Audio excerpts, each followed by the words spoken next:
लेंगे ecosystem, new topic लेंगे ecosystem, जिसको हम पारितंत्र भी कहते हैं, पारितंत्र या इकोसिस्टम। तो इकोसिस्टम क्या होता है? बायोटिक और अबायोटिक जो फैक्टर्स होते हैं उनके बीच की जो इंटरेक्शन, अंतर क्रिया होती है, उसको इकोसिस्टम कहते हैं। जैसे कि कोई एनवायरनमेंट, कोई पारिस्थितिकी तंत्र है, उसके अंदर जैविक घटक भी रहते हैं, जीव जंतु रहते हैं, और अजैविक घटक जैसे वाटर, लाइट, प्रकाश वगैरह सारे कारक होते हैं, तो उनके बीच कुछ अंतर क्रियाएं पाई जाती है, उसी को हम इकोसिस्टम कहते हैं। तो इकोसिस्टम किसको कहेंगे? वातावरण के जैविक एवं अजैविक घटकों की अंतर क्रिया को, वातावरण के जैविक व जैविक होते हैं जितने कि जीवित जीव जंतु है वो जैविक व अजैविक जो कि निर्जीव है, जीवित नहीं है, तो अजैविक घटकों के बीच, घटक कहते हैं कंपोनेंट्स को, तो उनके घटकों के बीच, वातावरण के जितने भी जैविक और अजैविक घटक है उन घटकों के बीच होने वाली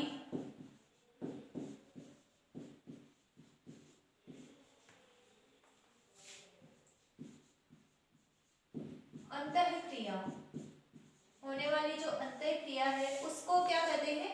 अंतःक्रिया को हम इंटरेक्शन भी कहते हैं, तो उसी को इकोसिस्टम या पारितंत्र कहते हैं।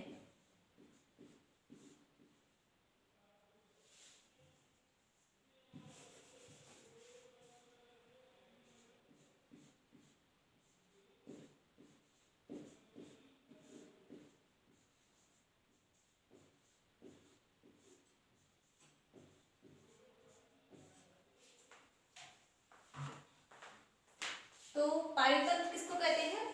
Interaction between biotic and abiotic component of environment is called ecosystem.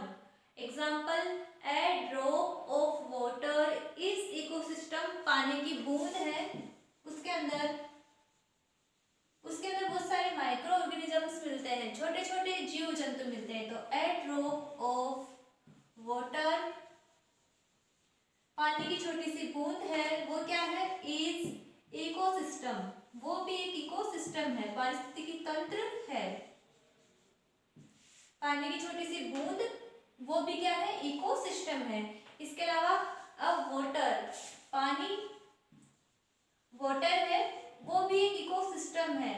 जितने भी वाटर बॉडीज है उनके अंदर जो पानी मिलता है, समुद्र, तालाब, नदियां, झरने, तो वो सब क्या है? इकोसिस्टम है। उनका अपना एक इकोसिस्टम होता है, उसके अंदर वनस्पतियां, जीव जंतु, इसके अलावा अजैविक कारक पाए जाते हैं, तो उनके बीच इंटरेक्शन होती रहती है, तो ए वाटर इज इकोसिस्टम।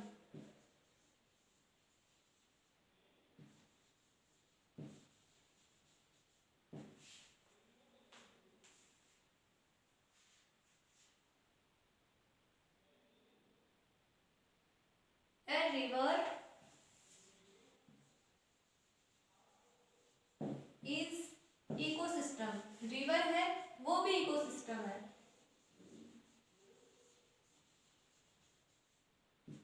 इसके अलावा ए फॉरेस्ट, जंगल, वो भी एक इकोसिस्टम है, उसके अंदर भी बहुत सारे जीव जंतु, एनिमल्स, प्लांट्स होते हैं, और अबायोटिक फैक्टर्स के साथ उसमें भी इंटरेक्शन होती है, तो forest is also a ecosystem.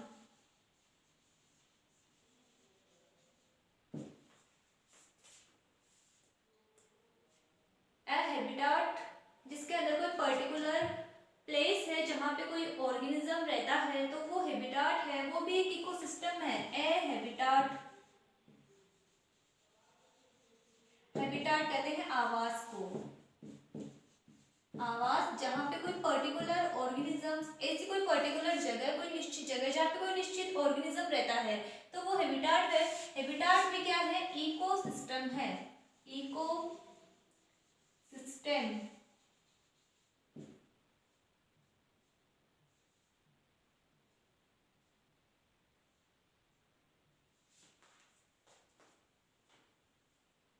Ecosystem size में स्मॉल वाटर ड्रॉप से लेकर लार्ज फॉरेस्ट तक हो सकता है। ये पानी की छोटी सी बूंद है, इससे लेकर कोई लार्ज फॉरेस्ट, कोई बड़ा जंगल, वो भी एक इकोसिस्टम हो सकता है। उसके अंदर भी इकोसिस्टम, पारिस्थितिकी तंत्र, पारितंत्र हो सकता है। तो छोटे से पानी के ड्रॉप से लेके बड़ा जंगल, ये एक इकोसिस्टम हो सकता है। इकोसिस्टम की अवधारणा एक ब्रिटिश पर्यावरण विज्ञ सर आर्थर जॉर्ज टेस्ले ने 1935 में प्रस्तुत की। इकोसिस्टम की अवधारणा सबसे पहले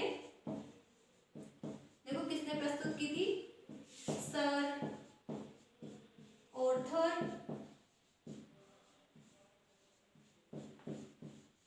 जॉर्ज टेस्ले ने।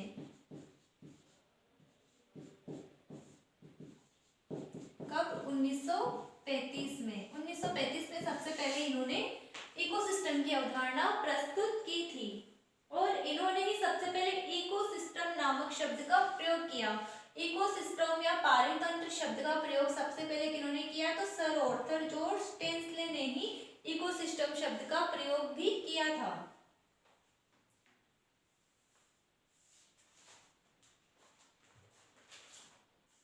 उन्होंने इकोसिस्टम को ऐसा भौतिक तंत्र माना जिसमें जीव व अजैविक घटक शामिल हो तथा लगभग स्थिर साम्य की अवस्था प्रदर्शित करते हों। समुदाय या कम्युनिटी की अजैविक वातावरण से अंतः क्रियाओं को पारितंत्र कहते हैं। इस परिभाषा के अनुसार भी किसी विशिष्ट स्थल का समुदाय अर्थात वनस्पतियां एवं जंतु अपने वातावरण के साथ एक पारितंत्र कहे जा सकते हैं।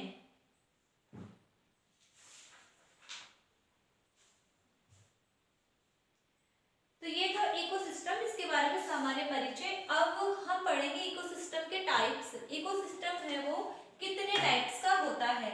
तो इकोसिस्टम होता है एक तो प्राकृतिक पारिस्थितिकी तंत्र होता है, प्रकृति द्वारा निर्मित। प्रकृति में अपने आप प्रकृति के द्वारा निर्मित होता है, और एक होता है मानव निर्मित, मानव के द्वारा बनाया गया, जिसको हम कृत्रिम पारितंत्र भी कहते हैं या आर्टिफिशियल इकोसिस्टम भी कह सकते हैं उसको। तो इकोसिस्टम के टाइप्स क्या पढ़ेंगे इसके हम? टाइप्स।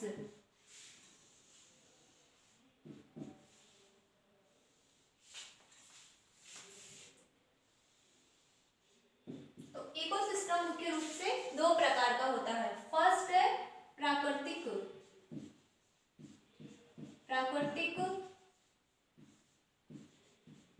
पारितंत्र,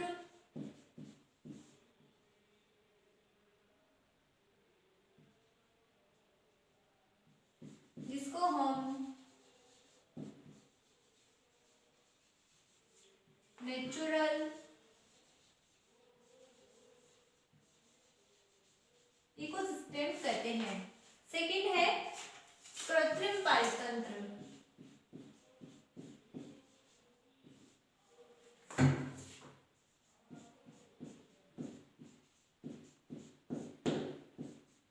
जिसको हम आर्टिफिशियल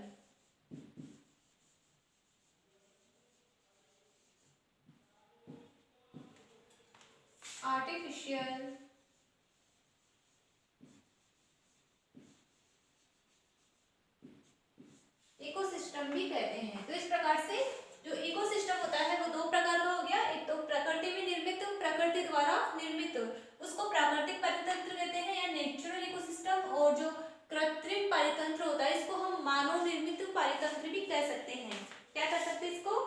मानव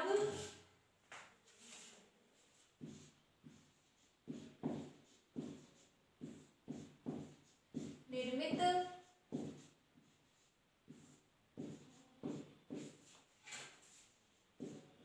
पारितंत्र, मानव के द्वारा निर्मित पारितंत्र।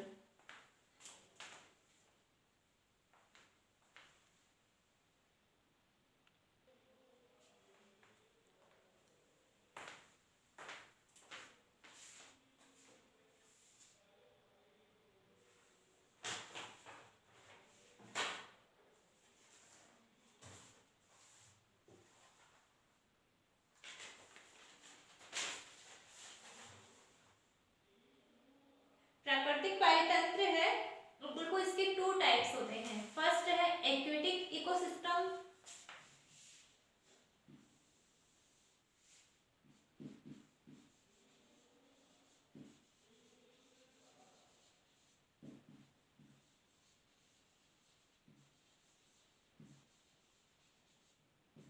जिसको हम जलीय पारितंत्र भी कहते हैं, जलीय पारितंत्र। उसके बाद एक्वेटिक के अलावा एक होता है terrestrial, terrestrial ecosystem.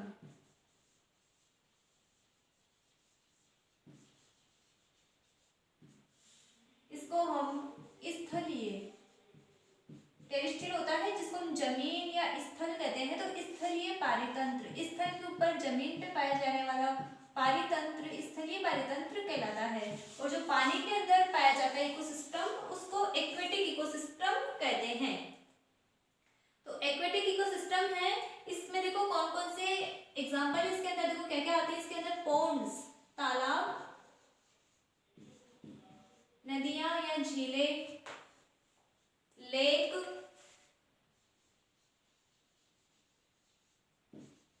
Third oceans, और इसके अंदर सी या समुद्र। ये सब इसमें शामिल है जलीय पारितंत्र में। पॉन्ड्स, लेक, ओशियंस और सी, समुद्र, ये एक्वेटिक इकोसिस्टम, इनके अंदर अपना एक अलग इकोसिस्टम मिलता है। इनमें रहने वाले जीव जंतु, इनके अंदर अलग अलग तरह की वनस्पतियां या वेजिटेशंस, वेजिटेबल्स वगैरह वो सब इसमें पाई जाती है, तो इनका अलग फ्लोरा फौना होता है। तो एक्वेटिक इकोसिस्टम है जलीय पारितंत्र, तो इसके अंदर अपनी अलग ही वातावरण के साथ जैविक और अजैविक घटक अंतःक्रिया करते हैं, तो ये अपना अलग पारिस्थितिकी तंत्र बनाते हैं। उसके बाद स्थलीय पारितंत्र, इसके अंदर आता है फॉरेस्ट, जंगल, इसके अलावा ग्रासलैंड, घास के मैदान, और इसमें आते हैं डेजर्ट,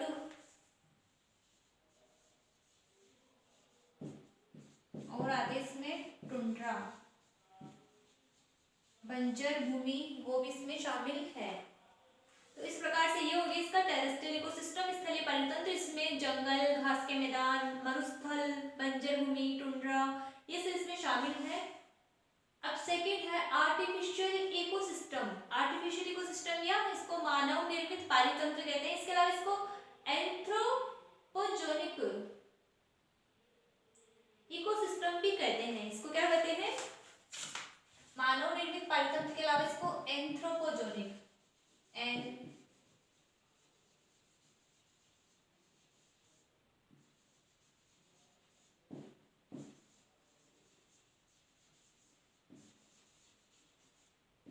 एंथ्रोपोजेनिक इकोसिस्टम इसको कहते हैं।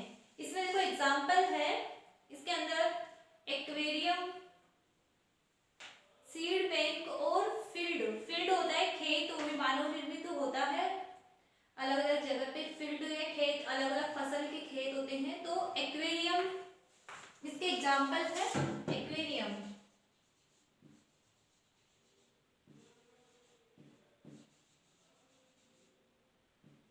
एक्वेरियम,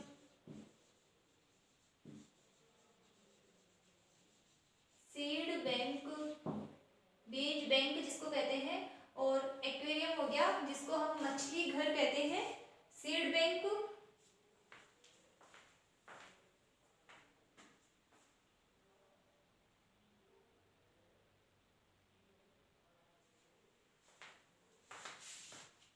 और फील्ड या खेत।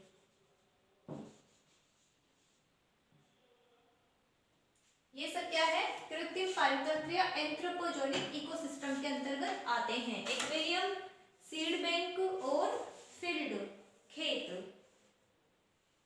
तो इस प्रकार से इसके टाइप्स हैं इकोसिस्टम के, प्राकृतिक पारितंत्र और कृत्रिम पारितंत्र।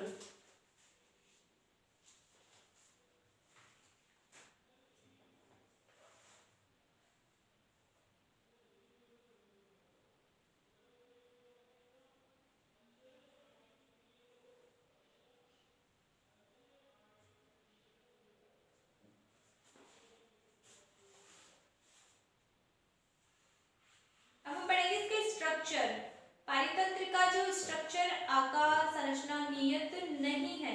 ऐसा कोई नियम नहीं है जो यह तय करता हो कि पारितंत्र की सीमाएं इस मात्रा में कम या अधिक नहीं होगी। इस प्रकार पारितंत्र का विस्तार अध्ययनकर्ता के उद्देश्य पर निर्भर करता है। एक छोटा सा तालाब एक पारितंत्र कहा जा सकता है। इसमें जंतु, वनस्पतियां व अजैविक पदार्थ उपस्थित है तथा सभी के बीच जटिल अंतरक्रिया होती है। छोटा सा तालाब है, उसके अंदर भी जंतु, वनस्पतियां, अजैविक पदार्थ सब उपस्थित रहते हैं, तो उनमें जटिल अंतरक्रिया इंटरेक्शंस होती रहती है। यदि अध्ययनकर्ता तालाब पर कीटनाशकों के प्रभाव का अध्ययन करना चाहता हो तो उसे अब आसपास के खेतों को भी अपने पारितंत्र में शामिल करना पसंद करेगा। यदि अध्ययनकर्ता तालाब के कीटनाशक के प्रभाव का अध्ययन करना चाहे तो क्योंकि कीटनाशक होते हैं वो खेतों में डाले जाते हैं, तो खेतों से बहकर वो तालाबों में जाते हैं, तो उसको फिर खेतों में भी अपने पारितंत्र को शामिल करना होगा। इस प्रकार पारितंत्र की सीमाएं या लंबाई, चौड़ाई व ऊंचाई अध्ययन के प्रकार अध्ययनकर्ता के उद्देश्य से नियत होता है।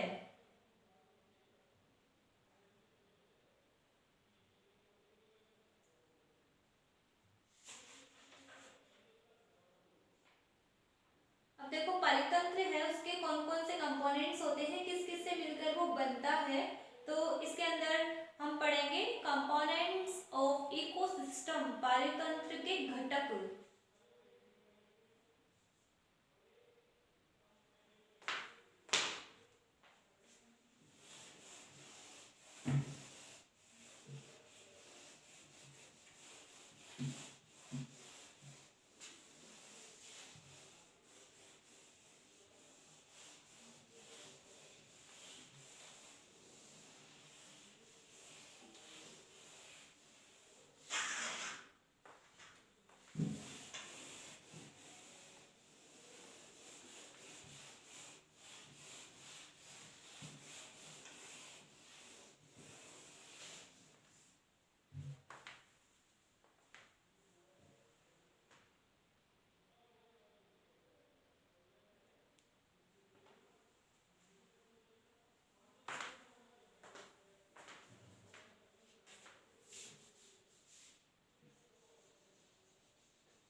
Components of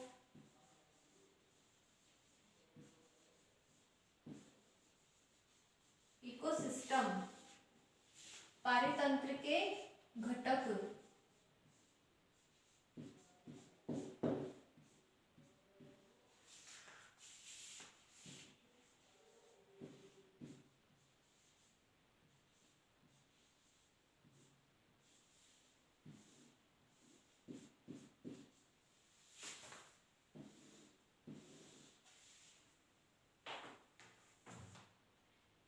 पारितंत्र के घटकों को अनेक प्रकार से वर्गीकृत किया जाता है। पारितंत्र को घटकों की जैविक तथा अजैविक प्रकृति के आधार पर वर्गीकृत करने का प्रचलन सर्वमान्य है। इसके अंतर्गत अन्य उपविभाग किए जाते हैं। सबसे पहले पारितंत्र को मुख्य रूप से दो भागों में बांटा जाता है। इसके घटक है मुख्य रूप से दो, जैविक और अजैविक। फिर उसके जो घटक है उसके अलग अलग पार्ट्स बनाए गए हैं, उनको अलग अलग भागों में जो उनके जो भाग है जैविक और अजैविक उसके उप विभाग बनाए गए हैं। कुछ वैज्ञानिक सीधे ही घटकों को उत्पादक, उपभोक्ता आदि में बांटते हैं। वर्गीकरण की दृष्टि चाहे कुछ भी हो, अंततः पारितंत्र के घटक विभिन्न कार्य करने वाले जीव तथा पारितंत्र के अजैविक भाग ही रहते हैं। तो इसमें फर्स्ट अजैविक घटक और जैविक घटक। तो इसमें देखो जैविक घटक बायोटिक कंपोनेंट्स है, उसके अंदर उत्पादक, उपभोक्ता और अपघटक को शामिल किया गया है। तो मुख्य रूप से इसके दो घटक होते हैं, जैविक घटक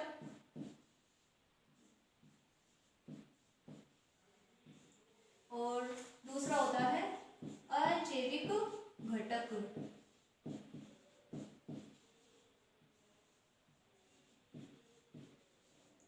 जैविक घटक होते हैं जिनको हम बायोटिक कंपोनेंट्स कहते हैं।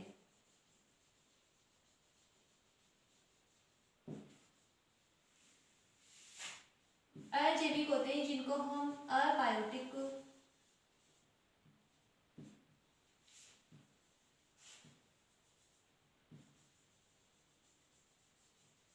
कंपोनेंट्स कहते हैं।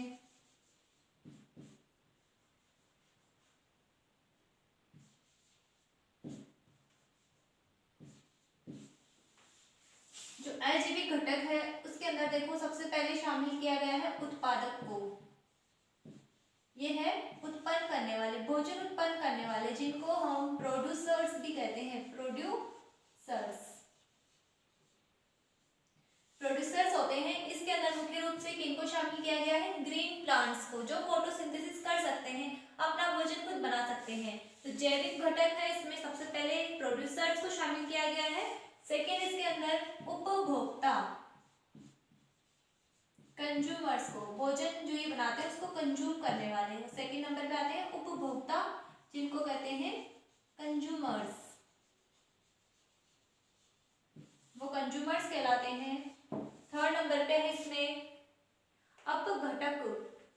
अब जो उपभोक्ता, जब वो डेड हो जाते हैं, मर जाते हैं, या जो डेड ऑर्गेनिक मैटर है, कार्बनिक पदार्थ है, उसका अपघटन करने वाले, वो कहलाते हैं अपघटनकर्ता, या इनको अपघटक कह सकते हैं। अपघटक, डीकंपोजर्स, ये है डीकंपोजर्स। तो इस प्रकार से जैविक घटक है बायोटिक कंपोनेंट्स, इसके अंदर उत्पादक, उपभोक्ता और अपघटक, इनको शामिल किया गया है। उसके बाद सेकेंड नंबर पे इस पे देखो अजैविक घटक है। अजैविक घटक अबायोटिक कंपोनेंट्स, उसके अंदर अकार्बनिक पदार्थ, जिसके अंदर इनऑर्गेनिक मैटर्स को शामिल किया गया है। इसमें अकार्बनिक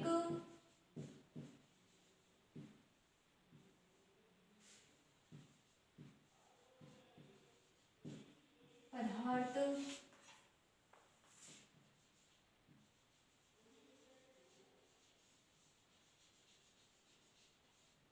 इनऑर्गेनिक मैटर। सेकेंड इसमें शामिल है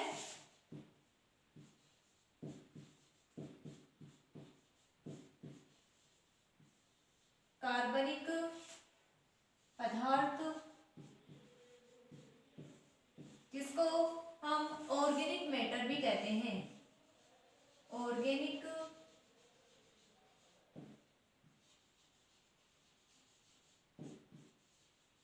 मैटर। तो अजैविक घटक में अकार्बनिक पदार्थ, कार्बनिक पदार्थ प्लस इसके अंदर जलवायु को भी इसमें शामिल किया गया है। थर्ड नंबर पे जलवायु, क्लाइमेट। और फोर्थ नंबर पे इसके अंदर मृदीय कारक, जिसको हम मिट्टी कहते हैं, एडिपिक फैक्टर्स, ये होते हैं मृदीय कारक। मिट्टी होती है वो भी क्या करती है? मिट्टी अजैविक घटक है, तो ये जीवों के साथ, क्योंकि खेतों में फसल वगैरह उगती है, वो तो जीवित होती है, तो इनके साथ इनके अंदर इंटरेक्शन होती है। तो मृदीय कारक या एडिपिक फैक्टर्स, ये भी क्या है? अबायोटिक कंपोनेंट्स में आते हैं। Adipic factors.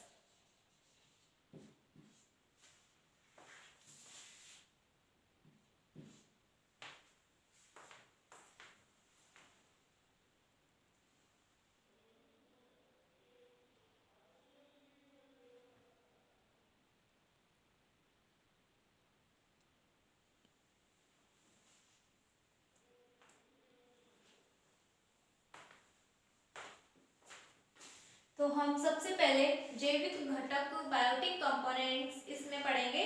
इसको पढ़ेंगे पारितंत्र में उपस्थित समस्त जीव जंतु, चाहे वे वनस्पतियां हो या जंतु, पारितंत्र का जैविक घटक बनाते हैं।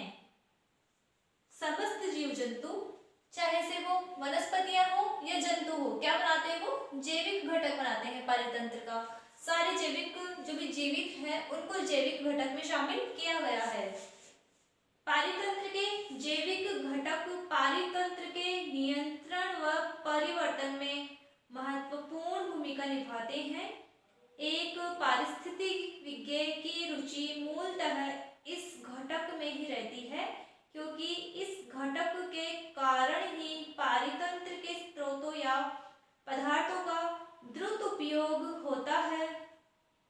जैविक घटकों का पुनः वर्गीकरण किया जा सकता है, परंतु जैसा पहले कहा जा चुका है, यह वर्गीकरण वर्गीकीय लक्षणों के आधार पर न होकर पारितंत्र में जीव द्वारा निभाई गई भूमिका के आधार पर होता है।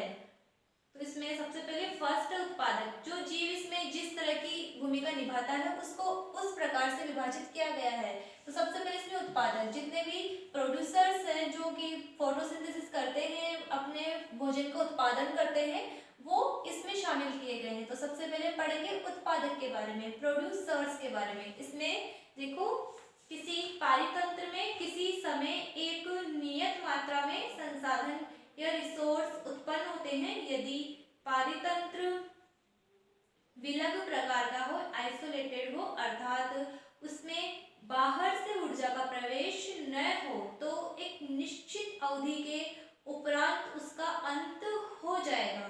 परंतु पारितंत्र का एक जैविक घटक सतत रूप से प्रकाश की ऊर्जा को प्रकाश संश्लेषी लवकों की सहायता से रासायनिक ऊर्जा में परिवर्तित करता रहता है। पारितंत्र होता है, उसके अंदर जो जैविक घटक है वो क्या करता रहता है, उत्पादक है, ये जैविक घटक है। तो सूर्य से प्रकाश मिलता है इनको, प्रकाशीय ऊर्जा इनको मिलती है प्लांट्स को, तो उस प्रकाशीय ऊर्जा को ये रासायनिक ऊर्जा के अंदर परिवर्तित करते रहते हैं।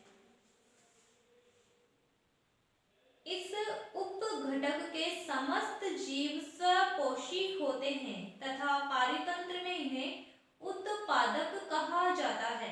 क्या कहते हैं इनको, प्रोड्यूसर्स। कैसे होते हैं प्रोड्यूसर्स, स्वपोषी, ऑटोट्रोपिक, क्योंकि अपने फूड का उत्पादन खुद कर रहे हैं, इसीलिए क्या होते हैं, स्वपोषी होते हैं। तो उत्पादक है, इनको हम स्वपोषी या ऑटोट्रोप्स कह सकते हैं। उत्पादक को हम स्वपोषी या ऑटोट्रोप्स कह सकते हैं। क्या कह सकते हैं, स्वपोषी या ऑटोट्रोप्स कह सकते हैं, क्योंकि क्या करते हैं, उत्पादन करते हैं। किसका, अपने फूड का उत्पादन खुद करते हैं।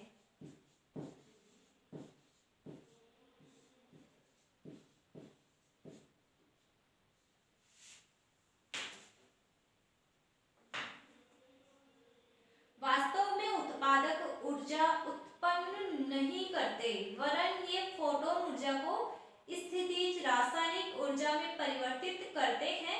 इसी कारण ई.जे. कामोंडी इन्हें उत्पादक के स्थान पर परिवर्तक कहना अधिक उपयुक्त मानते हैं, क्योंकि वास्तव में ये उत्पादक है, वो ऊर्जा को उत्पन्न नहीं करते हैं, ये फोटोन की ऊर्जा को स्थिति रासायनिक ऊर्जा में चेंज कर देंगे। इसीलिए एक साइंटिस्ट है ई.जे. कार्मोंडी, ई.जे.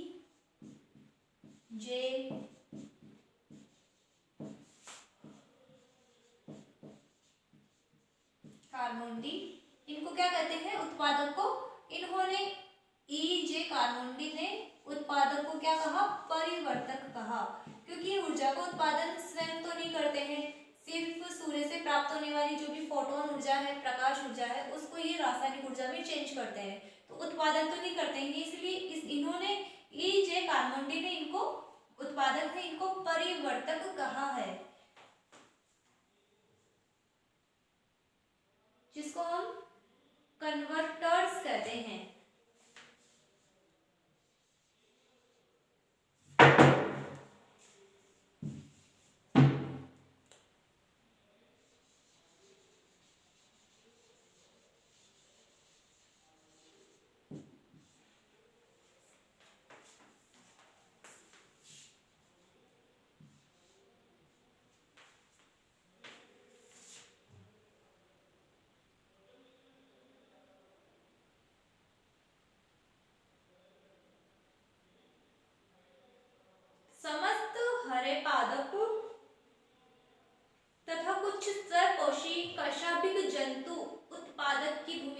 खाते हैं। हमने यूग्लिना पढ़ा था, वो भी उत्पादक है, अपना भोजन खुद बना लेता है प्रकाश संश्लेषण में। तो समस्त पादप और कुछ कशाभ वाले जंतु हैं, वो क्या कहलाते हैं? उत्पादक कहलाते हैं। उत्पादक की श्रेणी में, प्रोड्यूसर्स की श्रेणी में उनको रखा है। समस्त विषमपोषी जिनको हेटेरोट्रोप्स कहते हैं, वो सीधे ही किस पर निर्भर होते हैं? इन उत्पादकों पर निर्भर है, या तो सीधे या कड़ियों के माध्यम से। कड़ियों के माध्यम से, जैसे कि कोई शाकाहारी, कोई हर्बीवोर एनिमल है वो प्लांट्स को खाता है, तो कोई कार्निवर है जो उस हर्बीवोर एनिमल को ईट करता है, तो वो इनडायरेक्टली किस पर निर्भर है? प्लांट्स पर ही निर्भर है, क्योंकि जो हर्बीवर है, शाकाहारी है, वो प्लांट्स से अपना फूड लेता है। लेकिन जो कार्निवर्स है, जो मांसाहारी जंतु है, उस हर्बीवर्स से अपना भोजन लेते हैं। तो इनडायरेक्टली सब किस पर निर्भर है? प्रोड्यूसर्स पर, उत्पादक के ऊपर वो निर्भर करते रहते हैं। तो समस्त विषमपोषी होते हैं हेटेरोट्रोप्स, वो सीधे रूप से या कड़ियों के माध्यम से इन प्रोड्यूसर्स के ऊपर ही निर्भर रहते हैं। बिना उत्पादकों के विषमपोषी तथा मृतोपजीवी जीव जीवित नहीं रह सकते हैं। अगर प्रोड्यूसर्स नहीं होंगे, उत्पादक नहीं होंगे, तो सारे हेटेरोट्रोप्स या मृतोपजीवी जीव जो कि सड़े वाले पदार्थों पर जीवित रहने वाले होते हैं, मृतोपजीवी जीव जिसको हम सेप्रोट्रोप्स कहते हैं, वो जीवित नहीं रह सकते अगर प्रोड्यूसर्स नहीं होंगे तो। क्योंकि सबसे इंपॉर्टेंट भूमिका कौन निभाता है इकोसिस्टम में? प्रोड्यूसर्स। प्रोड्यूसर्स उत्पादक भूमिका, उत्पादक होते हैं, ये क्या करते हैं? प्रोड्यूस करते हैं भोजन, जिससे कि हर्बीवर्स लेते हैं, उसके बाद हर्बीवर्स से कार्निवर्स उसको लेते हैं, लास्ट में डीकम्पोजर्स अपघटक होते हैं, वो लास्ट में सड़े गले पदार्थों से अपना भोजन लेते हैं। तो इस प्रकार से पूरी श्रृंखला किस पर निर्भर है? उत्पादक के ऊपर। अगर ये नहीं होंगे तो आगे की श्रृंखला भी नहीं होगी। तो समस्त जो जीव है वो किस पर निर्भर है? उत्पादक के ऊपर निर्भर करते हैं।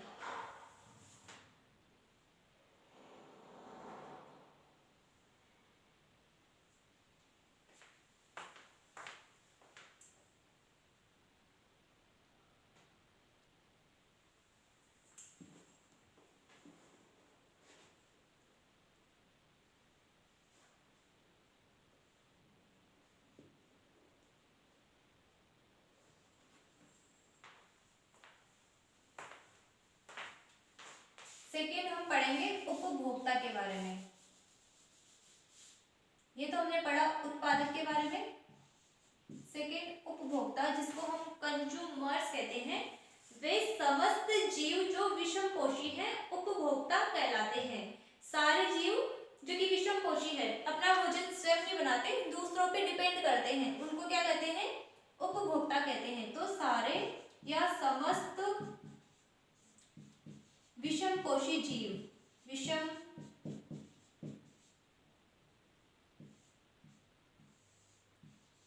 विषमपोषी जीव जिसको हम क्या कहते हैं? हेटेरोट्रोप्स।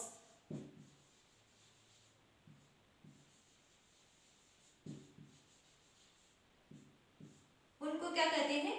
वो उपभोक्ता, कंज्यूमर्स कहलाते हैं। समस्त विषमपोषी जीव उपभोक्ता कहलाते हैं। इन्हें वृहद उपभोक्ता तथा लघु उपभोक्ताओं दो श्रेणियों में वर्गीकृत किया जा सकता है। वृहद मतलब macro consumers and micro consumers, इनको दो श्रेणी में हम बांट सकते हैं। वृहद उपभोक्ताओं में शाकाहारी, मांसाहारी तथा अपरत भोजी शामिल किए जाते हैं, जो कि अन्य जंतुओं का पूर्णतः या छोटे छोटे भागों का भक्षण करते हैं या कार्बनिक कणिकीय पदार्थों को खाते हैं। लघु उपभोक्ताओं में बैक्टीरिया व कवक रखे गए हैं। इस प्रकार से दो प्रकार के उपभोक्ताओं को, कंज्यूमर्स हैं, उनको दो प्रकार से बांट सकते हैं, वृहद उपभोक्ता और लघु उपभोक्ता।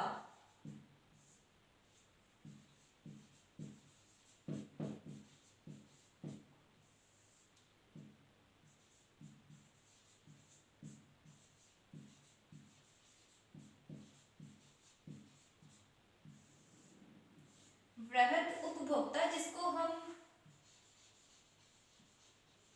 मैक्रो कंज्यूमर्स भी कह सकते हैं, और सेकंड है लघु उपभोक्ता जिसको इनको हम माइक्रो कंज्यूमर्स भी कहते हैं। तो वृहद उपभोक्ता, इसके अंदर देखो सारे जो शाकाहारी, मांसाहारी और जो अपरद भोजी, जिनको हम डेट्रीवर्स कहते हैं, वो भी इसमें शामिल है।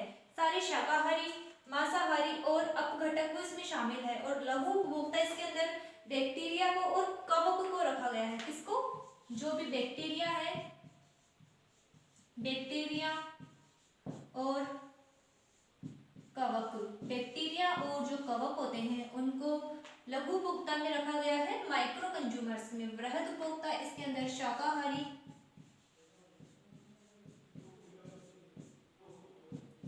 मांसाहारी और अपघटक, इनको इसमें शामिल किया गया है। तो कंज्यूमर्स है वो दो टाइप के हो गए, वृहद और लघु उपभोक्ता।